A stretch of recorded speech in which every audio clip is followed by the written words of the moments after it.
Welcome to the Cannabis 101 podcast, your guide through the legalization and consumption of cannabis in Canada and beyond. Here's your host, Dean Millard.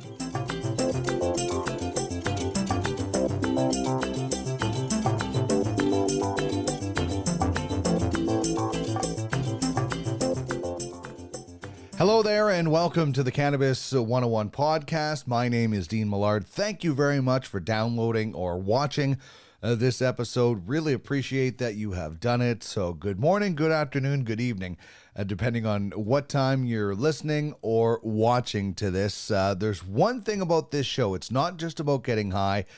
It's about getting healthy. We are going to talk about effects of THC and getting high, but that's not what this show is all about.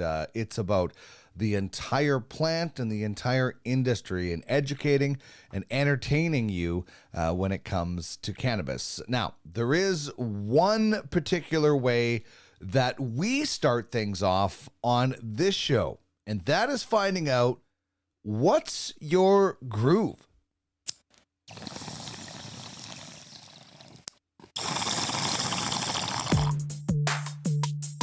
Put that in your pipe and smoke it. Can you dig it? Kinda grabs you by the boo-boo, don't it? Pipe in a grape, bong in a blint. This is great. This is the bee's knees. Can you dig it?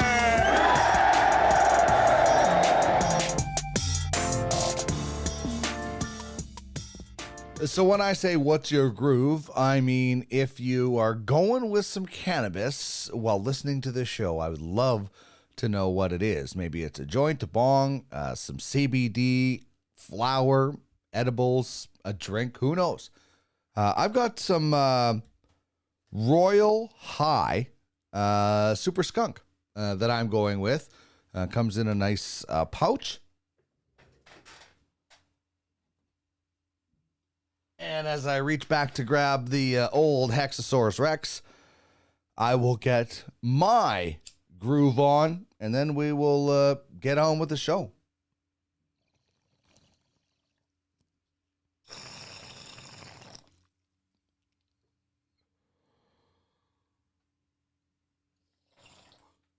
Very, very nice. Very, very nice.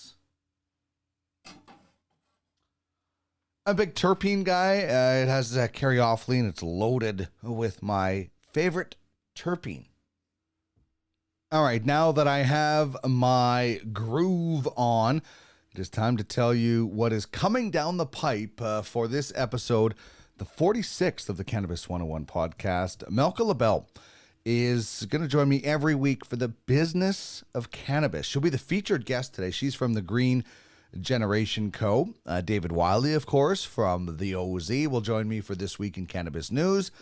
And Chris Ianson, our educator of Nova Cannabis, the manager on Jasper Ave, will be dropping by for What's That Strain? We are doing Cali O, which is from Kiwi Cannabis. So I'm excited about that. We will give you our cannabis question. That is about your favorite place to consume this week. We will also tell you throughout the show how to get 50% off a DNA kit from Lobo Genetics. And we will be announcing the winner of the grand prize package, a huge, huge prize package that we picked a winner for tonight for our April appreciation party. So we'll give you that a little bit later on in the show, but right now we should start things off with a question. More specifically, the cannabis question.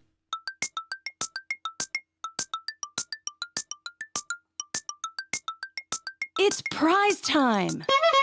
Chime in on the cannabis question. Okay. And you could win a Cannabis 101 podcast prize pack. Pipe in a grape, bong in a blint. Hit us up on any of our social media feeds or email us at cannabis101podcast@gmail.com. Okay, here we go.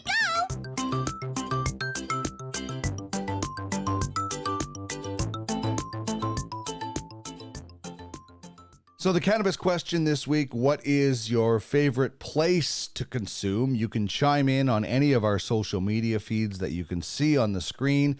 If you're listening, you can find us on Twitter at the Cannabis 101, on Instagram at the Cannabis 101 Podcast, Facebook, you can find our page at the Cannabis 101 Podcast, and you can email me if you would like to remain anonymous at cannabis101podcast@gmail.com. So want to know your favorite place to consume.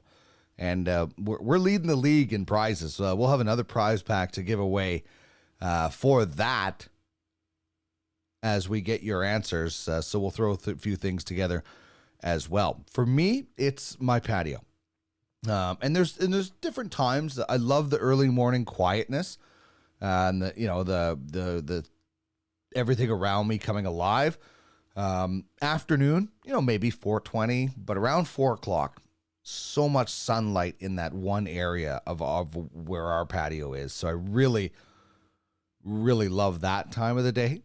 And then late night, I used to do radio. I would get home at midnight, go out there, so quiet, throw in some earbuds or some headphones, listen to some music, even watch a movie and smoke a doobie.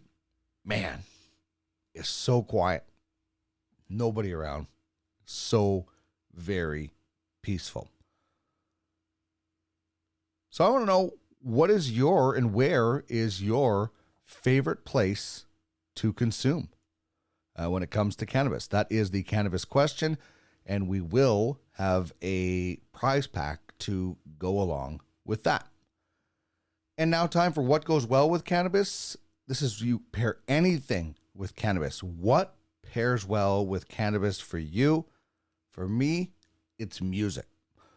Listening to a lot of music these days, and sometimes there's a vibe about a certain song. I just find cannabis really enhances, the way I listen to it, the way I concentrate, different things. I love reading about it. I love on Apple Music, you can read along with the lyrics and learning about a different song. My perception changes a little bit. So for me, it's music that goes well with cannabis. All right, as soon as we hear this little ditty from the artist My Dead Dog, this is the Weed Song. When we come back after this, we will tell you who is the winner of the April Appreciation Grand Prize Package.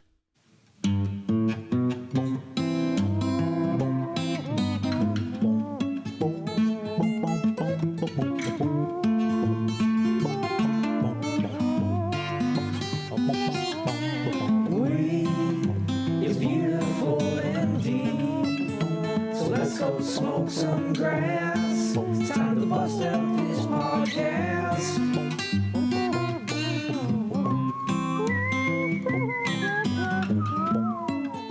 This is the Cannabis 101 podcast, your guide through the legalization and consumption of cannabis in Canada and beyond.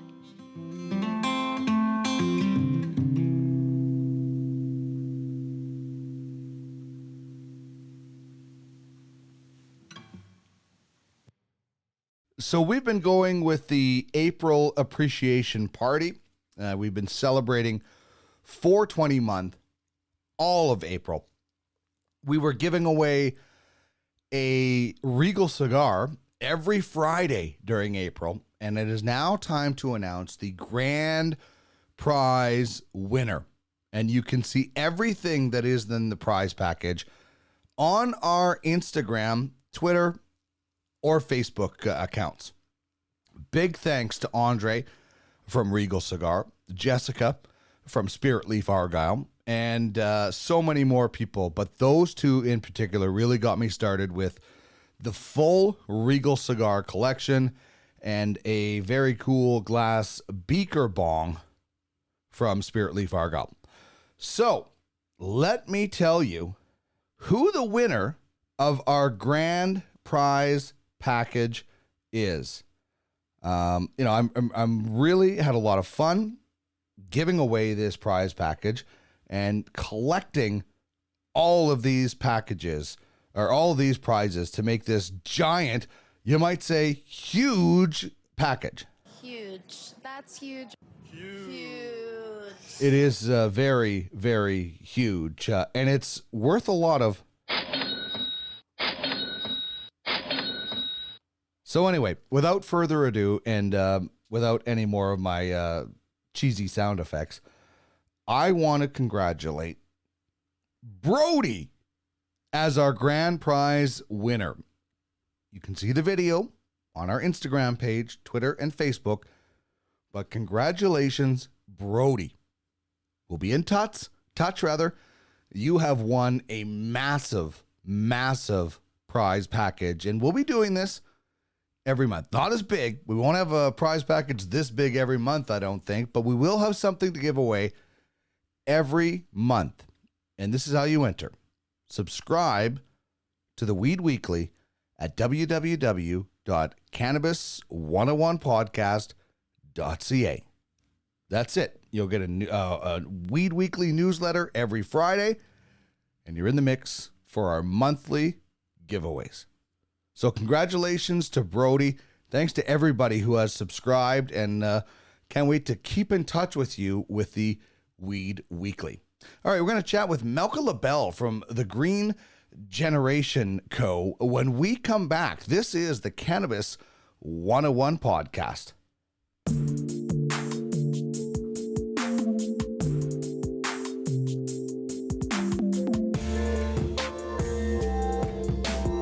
This is the Cannabis 101 podcast, your guide through the legalization and consumption of cannabis in Canada and beyond.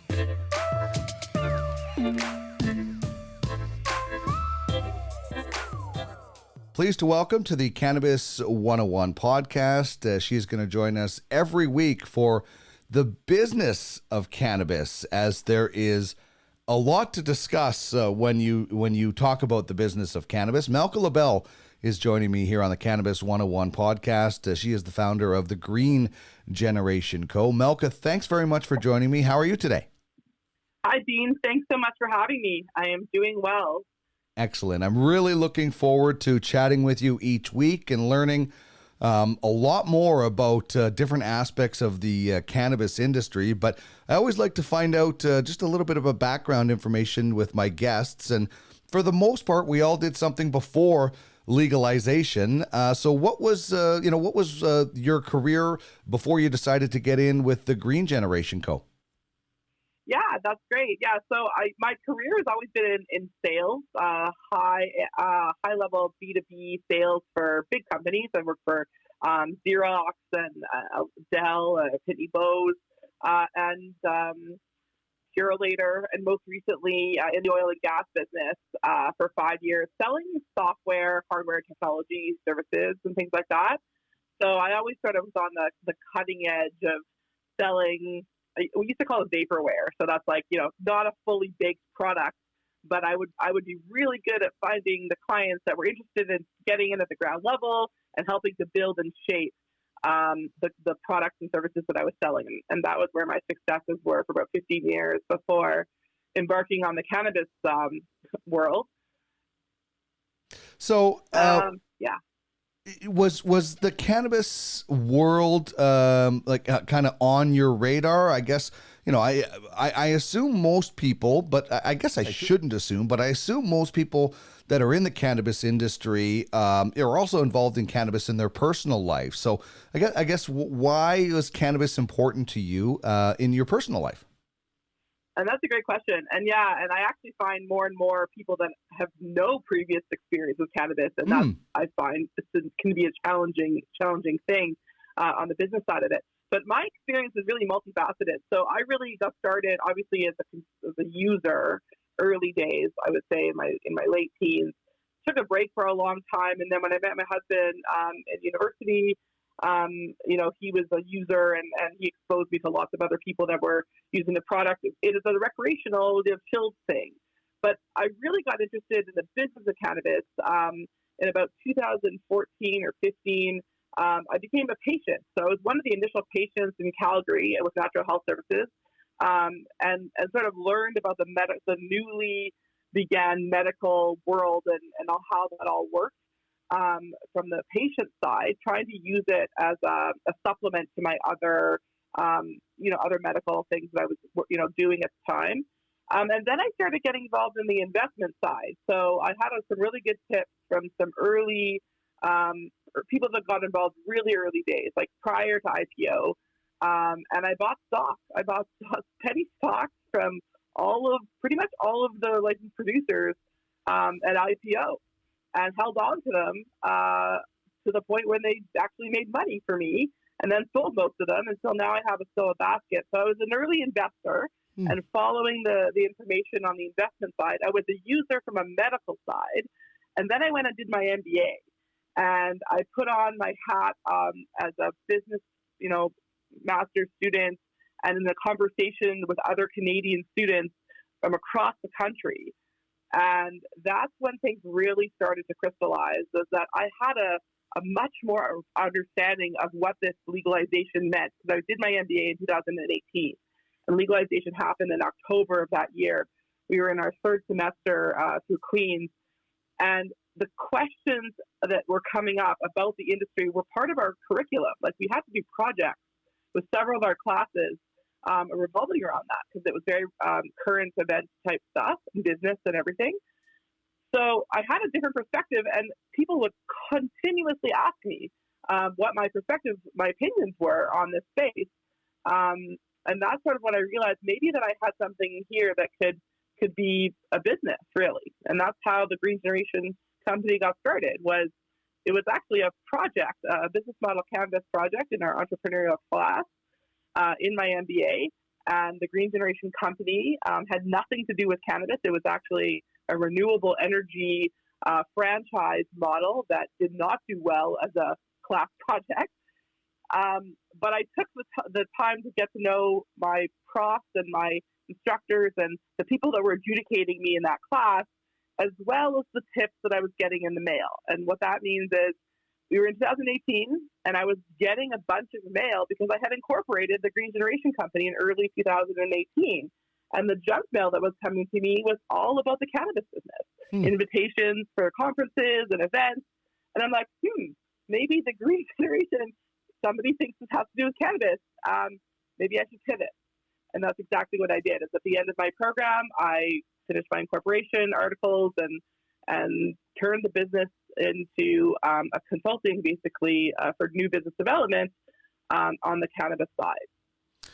Wow. I love that backstory. And I love so many people have different backstories, but it's so amazing when you're going down one road, and then the path changes and leads you to something different. But that something different for you is the cannabis industry, which is something you've been passionate about for, especially as a patient. So it's amazing when things pivot into something that you have so much passion about, isn't it? Yeah, exactly. And the funny thing is that, I don't know if you've heard the expression, the golden handshake. It's one of those ones where you get fired from your job, and it releases you from your obligations to do the corporate thing. And that's exactly what happened in 2018. In the middle of my MBA, I got let go from my oil and gas company job, and I'm like, what should I do now? And so the opportunity was obvious, and it was just all things were lining up. So here we are. Oh, that's awesome. We're speaking with Malka Labell of the Green Generation Co. She'll join us every week for the business of cannabis. So give us an overview of what the Green Generation Co. is all about. Obviously, you mentioned consulting, but tell us about the company. Yeah, so, the company really, it's all about what I think is my mandate, which is ending the stigma on cannabis. And what that means to me is that I function in several ways for my clients and for the industry. So for my clients, I'm a consultant, and I help them with strategizing how to enter the market, if they already have their license, or where they need to go to get assistance with getting their licensing in place, but also consulting with them on how to not just commoditize their products, because I think that that's kind of a harm that's been put on the place on the industry. So it's about consulting in a sustainable manner for businesses to connect what they're doing to agriculture, to food sustainability, to green energy, And a lot of your other clients have talked about that, and some of them are actually my clients as well, because their models of what cannabis can be are a lot beyond getting high. And that's what I'm that's the message and the purpose of my company. And I do that through consulting, through connecting. So I have a massive network of people and resources, both on investment side, suppliers, partners, and I connect people to other people that they need to help grow their business and developing their ideas. So a lot of them have really cool, bright ideas, and they're just not really sure how to take that idea and turn that into something that's of business value. And that's, with strategic planning and operational planning and creating revenue streams and giving them different ways of thinking about what they're doing to help their business grow. So that's a big part of what I do. And then, of course, the education and advocacy. So you're the education piece that I truly believe in. Everybody needs a 101 education on cannabis. Mm-hmm. Even children need a 101 education on cannabis. Mm-hmm. So because they need to understand that it's a plant. First and foremost, it's something that grows out of the soil, and that has value in and of itself.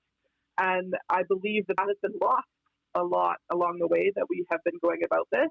But there is a message to all of this, and that education needs to happen, and that's a huge thing that I'm working on. And tied to that is the advocacy. So I'm part of the National Cannabis Working Group with the Chamber of Commerce of Canada.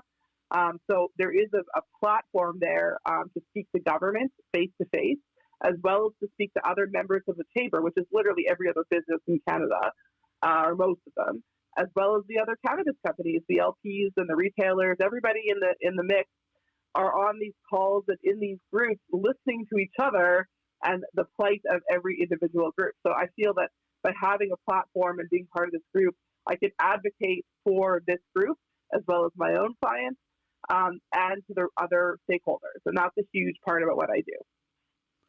Well, it seems like you're able to work with, a whole bunch of, a big cross section of the cannabis industry, and I don't think you'll ever get bored because there's so much so much there and so much more developing all the time. I wonder when you first thought, hey, I'm going to get into the cannabis sector, if you were like me and thought, I'm going to get into this and this is going to be like any other business, and then you realize, wow, there's a lot of regulations. At least that was my initial thought. And then, the whole I'm going to do all these things kind of went away as you realize there's only so much you can do.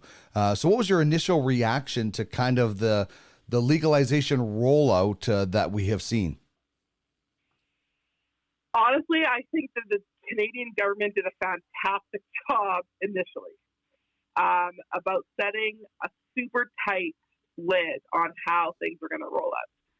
Now, do I think it's still the case today? Maybe not. But I think that what the Canadian government did was set a precedent on the quality and how we do things in Canada, which is not unlike how we do anything else.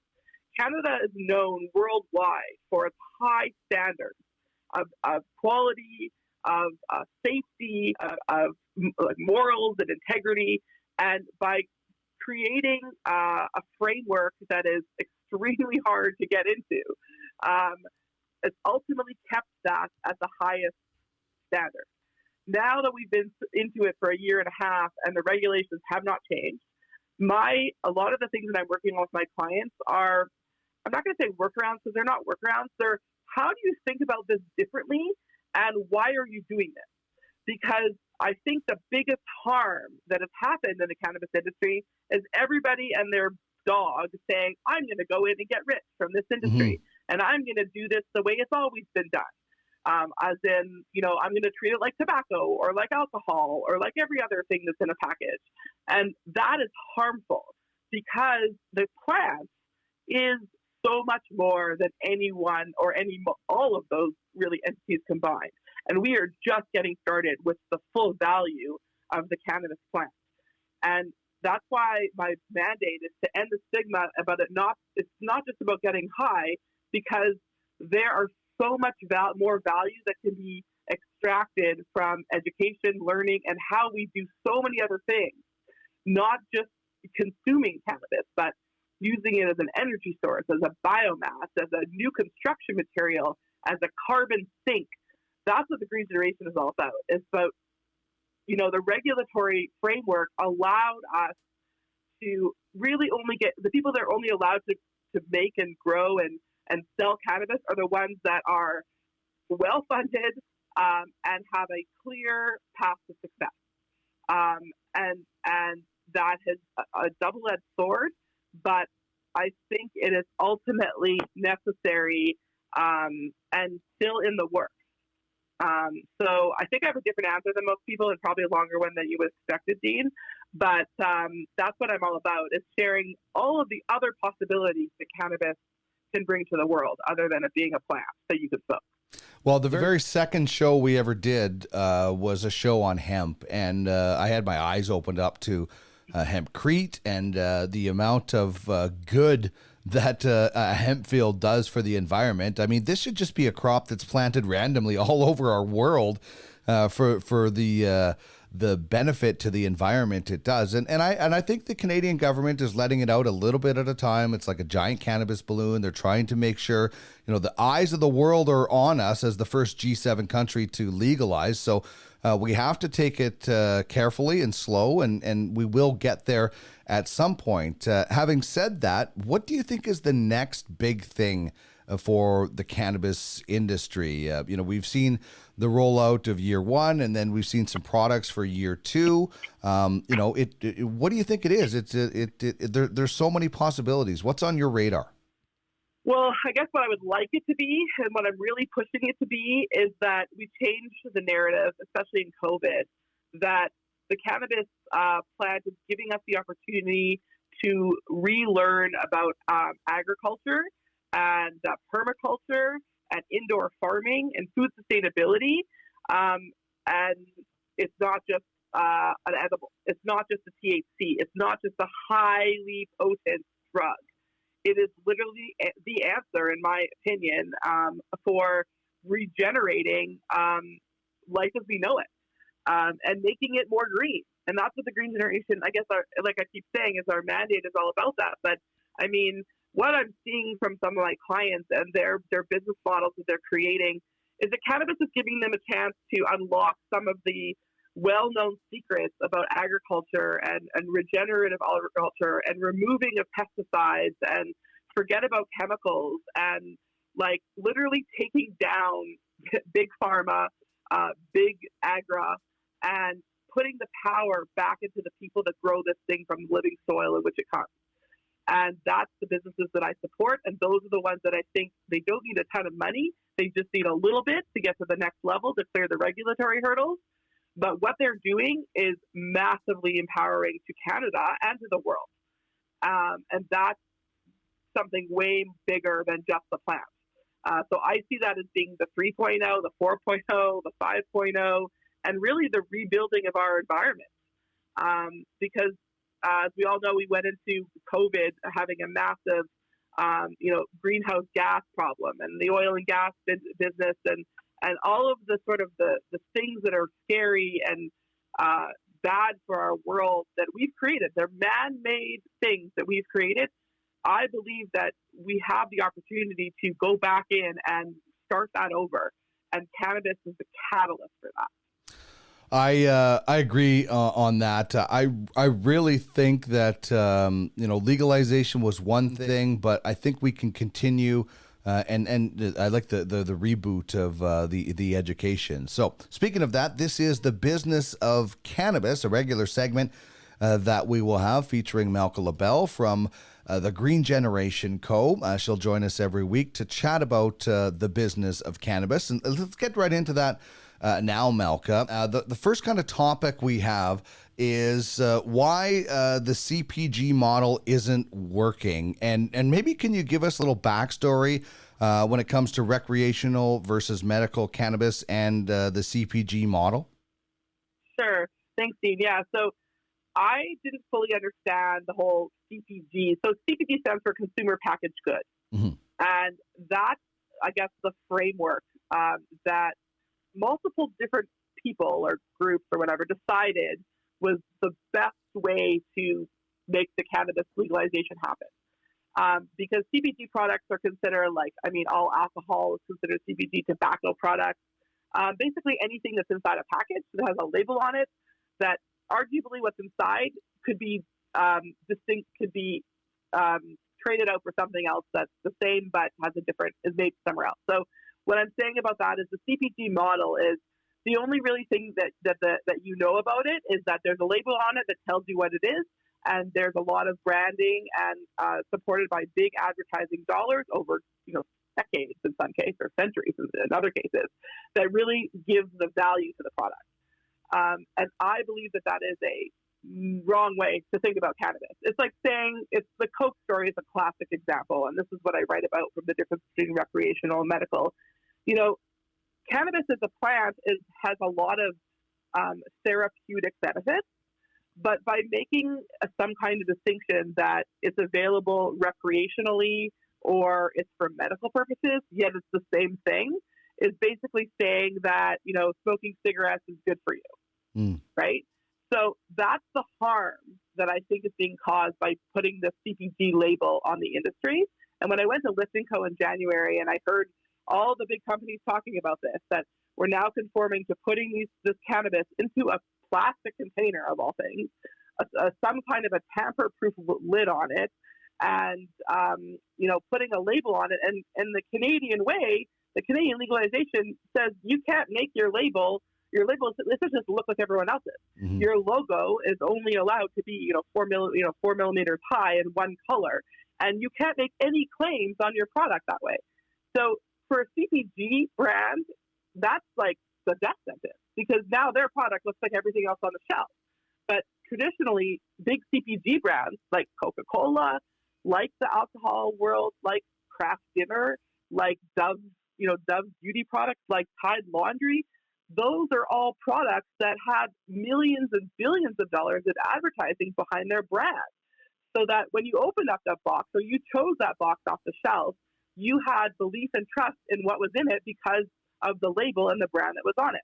And that just doesn't apply to cannabis. You can't accurately depict on the label, whether it has any information or not, what's going to happen when you use that product inside, just because of the variability of how cannabis interacts with the human body. There is no consistent result from person to person that you can unanimously say, oh yes, this blue package of cannabis is going to do the same thing for me as it does to somebody else, and that I can always trust in that. And cannabis just doesn't work that way. It has much more therapeutic, medical properties where they really need guidance and dosing instructions from someone that has a bit more information about your body and your metabolic systems than an individual would. And that's really what I think is the basis for the harm that the CPG industry has cast on this. And part of the thesis on why I think it's a bad thing. So I agree. I think it's just strange how everything does look exactly the same. And you're right. It is much different than a bottle of Coke or Diet Coke, where you know exactly how that's going to taste and all that. So what is, in your opinion, the solution to the CPG model right now? Thank you for asking me about that, because I'm just working on right now on a piece for this that I'll be publishing shortly.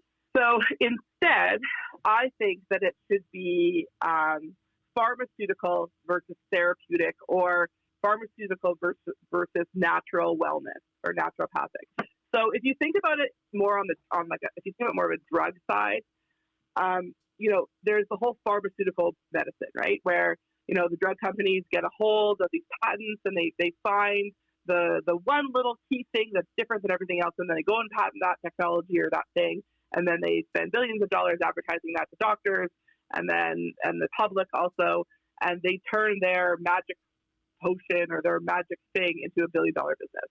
So I think there's value in that. And I think that's really valuable for an investment perspective, and for people that are wanting to spend big money, and biotech and investors that want to get involved with the industry from a scientific and almost a synthetic standpoint. There are people that are working on this right now where they believe that the cannabis plant is nothing more than the 1 to 3% THC that exists in the plant. And as soon as they can figure out how to do that in a lab, the growing of the plant is gone, and they just will do it in the lab and make the synthetic, compounds. There are people that are working on this full time right now, and they will have their day, and they will turn it into a pharmacological drug, and they will be able to dispense that to the millions and billions of people around the world that could use cannabis instead of like an opioid or instead of other very harmful like steroids. Steroids are really used for inflammation. Same like cannabis can be used for inflammation. Steroids are very harmful to your health, but cannabis doesn't have the same side effects. So the pharmacological aspect is massive, and the dollars behind that are also going to be massive. On the other side, there's the naturopathic, or just the more like organic version. So what grows out of the soil can also be consumed, and it doesn't necessarily need to be dosed, right? It's a human experiment, just like a natural wellness product. So just like you would find, vitamins or your essential oils, for example, all of those types of products, they're not going to harm you. And if you take a ton of them at one time, they may make you feel kind of sick. They may make you feel like you might need to take a nap or you have a tummy ache, but they're not going to kill you in overdose. But if you think about cannabis as a natural wellness therapy that's accompanied by some kind of person that can help you through that process if you're new to it, like a holistic practitioner, like a chiropractor or physiotherapist, or even a doctor, or someone that just knows a bit more about human physiology than you do. Because the endocannabinoid system, which we now know exists all over our body, has millions of receptor sites that cannabis naturally goes into. And that level of medical knowledge, I think, is really necessary for people to understand how dosing works and how to take cannabis effectively in eating it, in rubbing it on their bodies, in using it for therapeutic uses alongside everything else that they're already doing in their life. And for the pharmaceutical perspective, it needs to be dosed by a doctor, and the dosing consistency is just not there yet. So I believe that everybody, no matter who they are, and I actually did a little quote on this, I'll be putting it up shortly.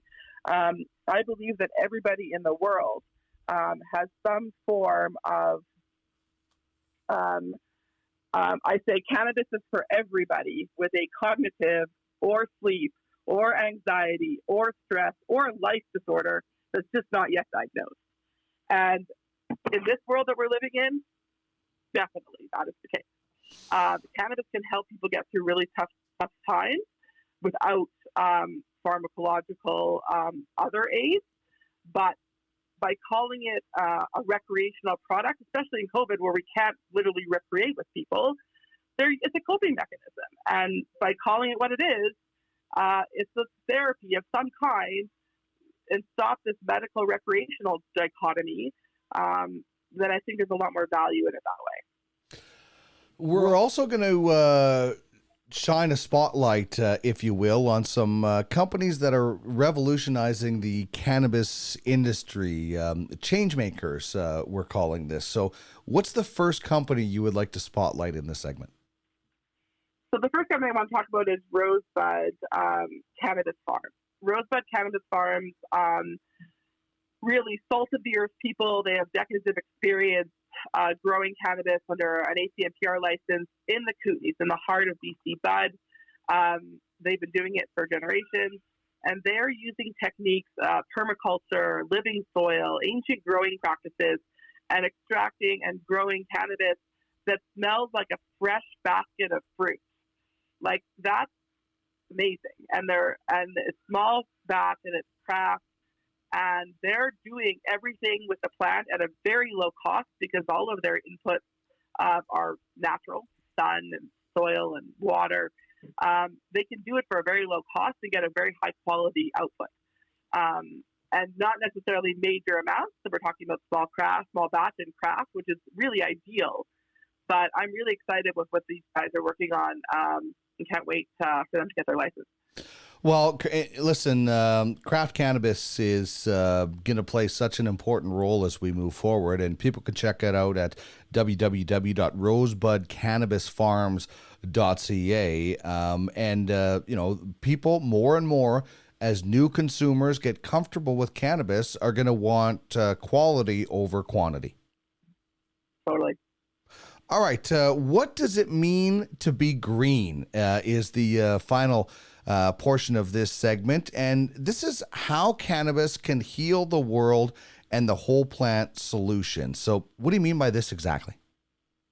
Well, I've touched on it a lot already, but I believe that there's more to cannabis than something that you're ingesting for therapeutic or medical purpose. You mentioned the hemp example.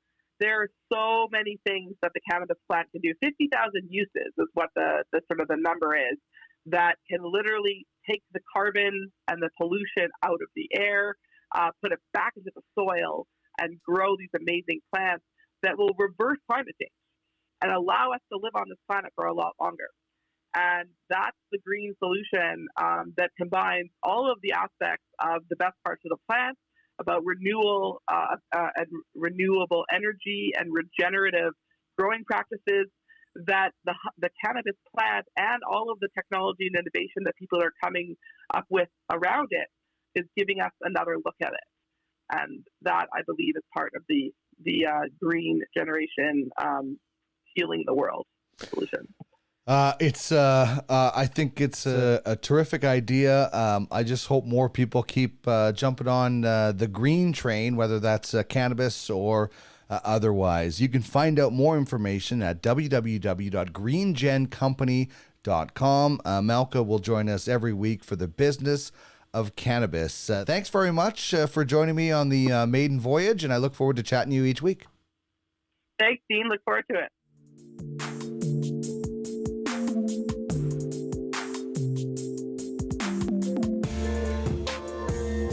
This is the Cannabis 101 podcast, your guide through the legalization and consumption of cannabis in Canada and beyond.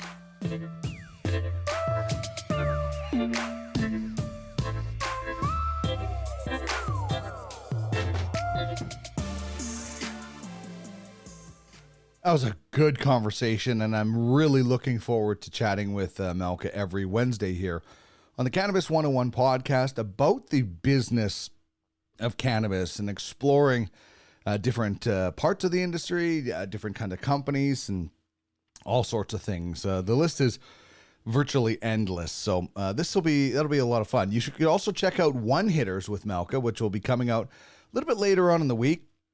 You can find that at www.cannabis101podcast.ca, and that's where you can subscribe for the Weed Weekly and, like Brody, be a monthly winner. So congratulations to Brody, and thanks very much to Malka Labell from the Green Generation Co.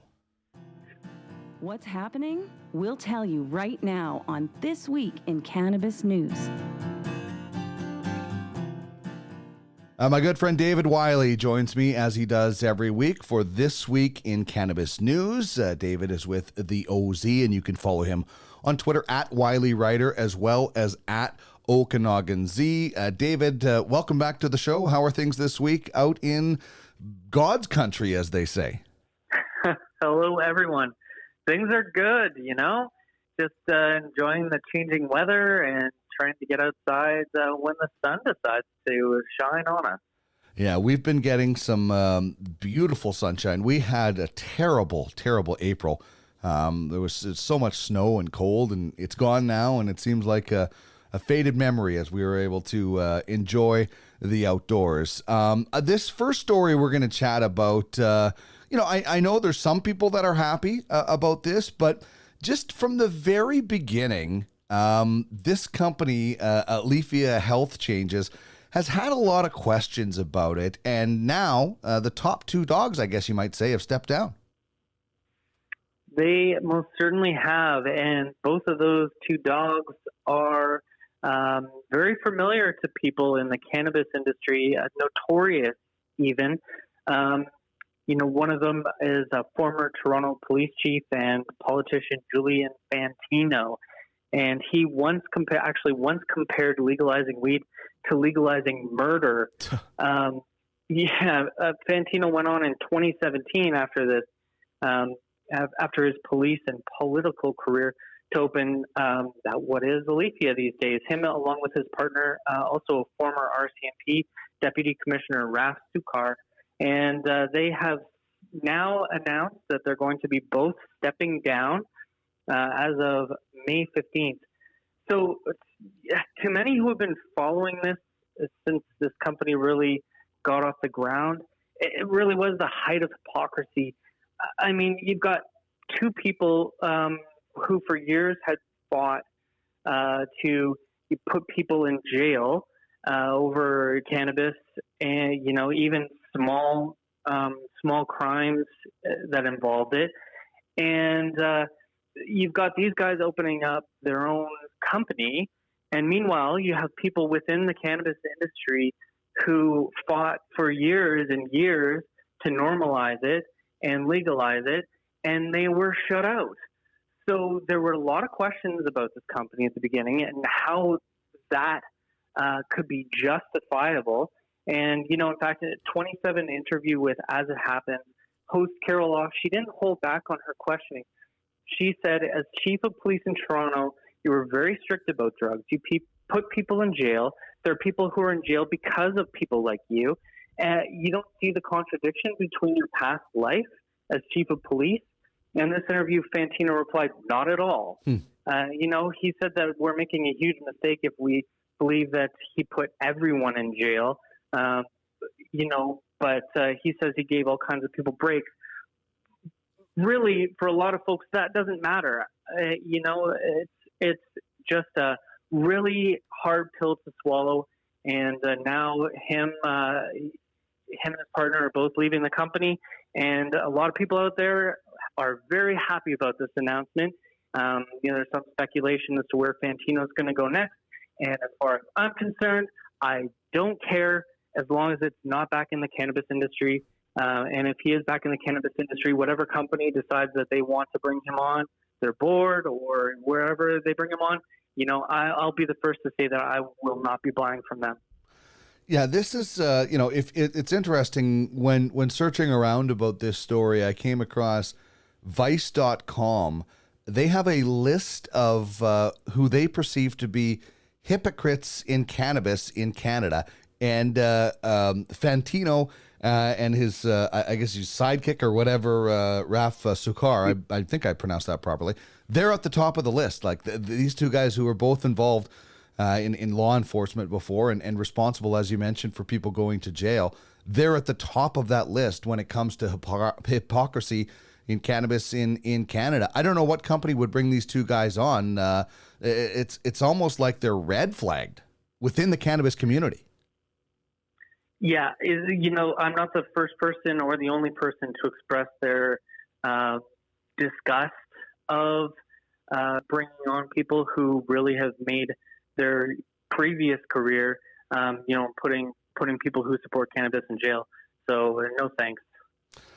All right, let's move on to, well, for some people, that is a good story that those guys are out of it. Let's move on to an even better story, if that's the case. And I had a gentleman, Hattie Feltham from Square Foot Grow Systems on last week, and one of the things we talked about was getting the legacy market, or whatever you want to call it, involved in the growing process. And this next story isn't, I'm not sure if it fits exactly that, but it's craft cannabis and 7 acres. I'm really excited about this, but also because maybe this is the trickle down of getting those people involved. There's a lot of really smart growers out there that can get involved in craft or micro growing, whatever you want to call it. And I love that 7 acres is really starting to kind of get the ball rolling on this. Yeah, they sure are. Long before legalization, BC's been known for its bud. And I'm excited to see what the craft side of the biz has to offer, because 7 acres with their new craft collective is going to be launching in the BC market with a pink kush. So they're focused on bringing that craft product, a small batch. the stuff that really has its own individual kind of mark to it, to the market. And 7 Acres itself has a really strong reputation for being a great grower and in making sure that great products are coming on through them. And I think that my favorite strains always include stuff from that company.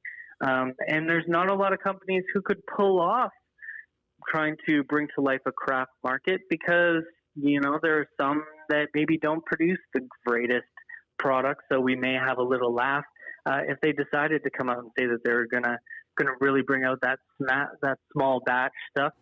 And for 7 Acres, they said that this is an opportunity that they've identified, that these smaller and craft producers can quickly bring cultivars that we really want to see to the market. And, it's a bit of a faster process when you're growing small amounts and rather than growing massive greenhouses. There's a greater variety of products. So this is great. It's going to be launching across the country in different markets, and keep an eye out wherever you are for whatever is coming. And again, this isn't just a 7 Acres thing. This is the start of a trend that we're going to be seeing where craft growers are able to bring their expertise in all kinds of different ways. So, hurrah, I'm excited to see what's coming. I totally agree with you. 7 Acres is, one of those producers that I love their slogan. It's right over my, I guess it would be this shoulder in my studio, respect the plant. It's their motto. They respect the plant. Mm-hmm. It's quantity over quality. And that's what every cannabis connoisseur and newcomers to cannabis should want is, I'm not saying there isn't a place for the mass producer that's maybe at a lower price, but craft cannabis, hand trimmed, all that beautiful stuff that people can do with time is I think where a lot of the market is going to go. I mean, the craft beer market is really starting to take off, and I think craft cannabis could be the same. Yeah, it really could. And I'm hoping that also we're going to start to see those punny names that we tend to see in the craft beer market. Yeah, that's a good point. That'd be a nice side benefit to that as well. David, we know that the cannabis industry was in a little bit of a downturn before COVID-19, and now the impact of COVID-19 is affecting the long-term approach when it comes to forecast and sales, and when it comes to one bank in particular, some of those forecasts have been slashed. They sure have. It's been clear for about 4 months now that 2020 was going to be miserable. It turns out that CIBC Capital Markets also seeing that glass half empty. And it's the investment banking subsidiary to Canadian Imperial Bank of Commerce, for anyone who was wondering. And now they've slashed their cannabis sales forecast for 2020 by $1 billion, so down from $2.5 billion to $3.4 billion. And that's 2020. 2021 also slashed from $4.1 billion, down to $4.1 billion from $5.5 billion. So these are big changes, and they still seem optimistic when you compare them to last year's sales, which was $1.2 billion. So the forecast is actually still projected to more than double last year. Maybe that's a silver lining. And this number also should say it doesn't include medical sales. Mm-hmm. So in this report, it was kind of interesting to read them giving a slap on the wrist to cannabis companies over what they call their lack of readiness for 2.0 categories, including edibles, extracts, topicals. So basically they said, CIBC said that we had a cannabis company saying they were ready, that they were going to bring some great products to the market, and then 2.0 kicked in and there was nothing.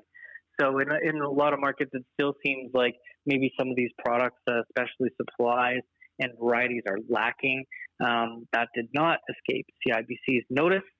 And one of a few things they said that are actually positive from the COVID-19 crisis. And it's always nice to get at least a little bit of good news mixed in with the bad.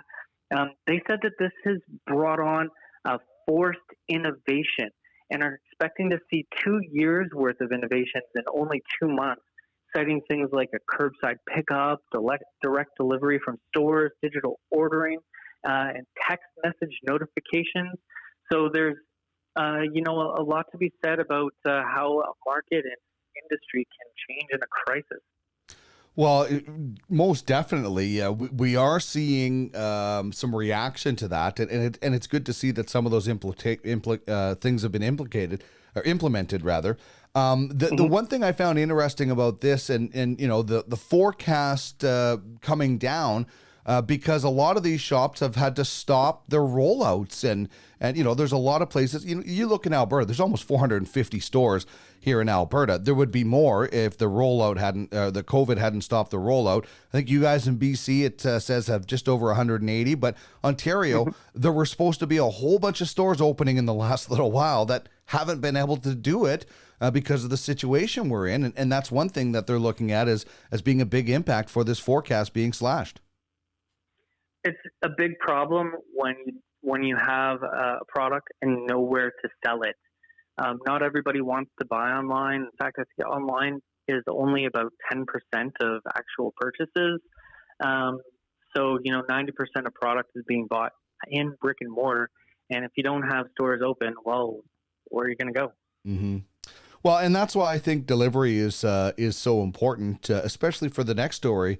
And the final story that we're going to talk about, as we're joined by David Wiley from the OZ. You can follow him on Twitter at Wiley Writer and at Okanagan Z. And seniors are getting high at a large rate. And I've been banging this drum for a while that this is a fast-growing demographic. This is why I think we should have delivery, especially at this time, because seniors are vulnerable, the most vulnerable right now to going outdoors. So, I think maybe it's coming, but I know that senior market, from talking to people in stores, is just exploding right now. It sure is, and it has really been trending upward since legalization.